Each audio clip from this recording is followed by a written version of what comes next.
In the article published in the Strength and Conditioning Journal, titled The Natural Development and Trainability of Plyometric Ability During Childhood, Rhodri, Lloyd and colleagues put forward a 6-stage plyometric progression model, which includes approximated age ranges for each stage that aligns with the long-term athletic development model, reflecting the different maturation rates of males and females.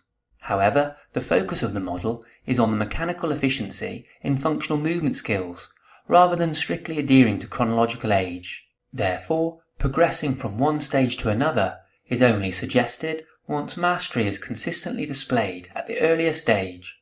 This is Talking Sports Science with a summary of the characteristics involved at each stage. First of all, Stage 1 focuses on building a strong foundation through fundamental movement skills. Before children begin plyometric training, it's crucial that they demonstrate emotional maturity to listen to and follow instructions, as well as being able to demonstrate sound landing mechanics and competent basic movement patterns, which incorporate elements of agility, balance, and coordination. The exercises that can be used in this stage are largely restricted to the imagination of the coach. However, exercises could include bodyweight squats and inline lunges, which involve triple extension at the ankles, knees and hips, and consist of minimal eccentric loading. To keep children engaged, where possible, it's recommended to incorporate exercises into fun, game-like activities. Only after locomotive competence is demonstrated in fundamental skills, such as running, skipping and hopping, that require agility, balance and coordination, should children progress to the next stage.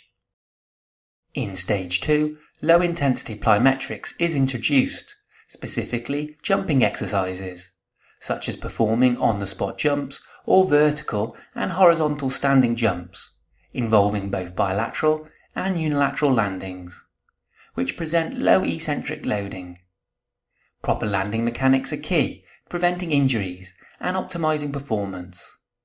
Coaches should watch for a heel-toe landing, proper flexion at the joints, and coordination of both upper and lower limbs during these exercises.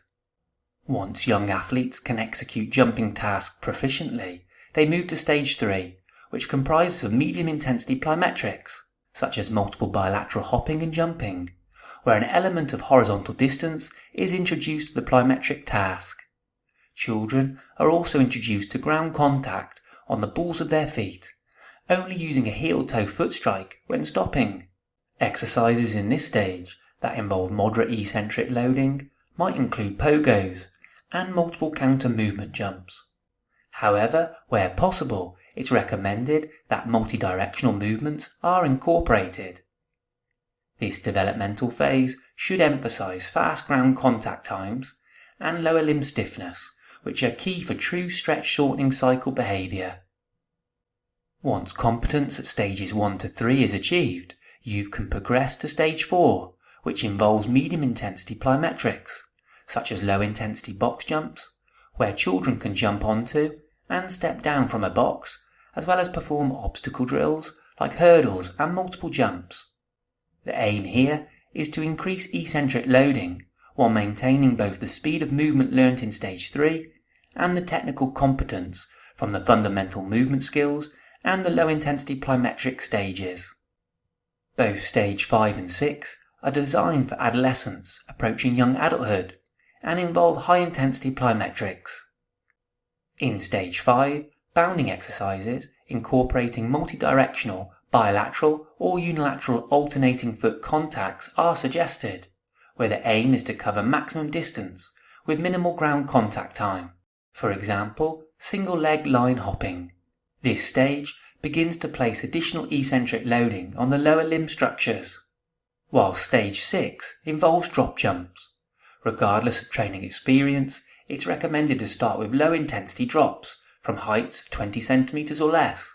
As youth builds strength and tolerance, the stretch load can increase by gradually increasing the drop height.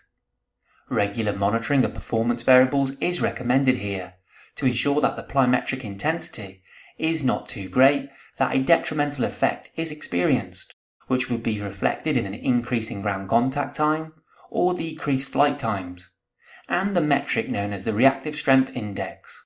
which is calculated by dividing jump height by ground contact time.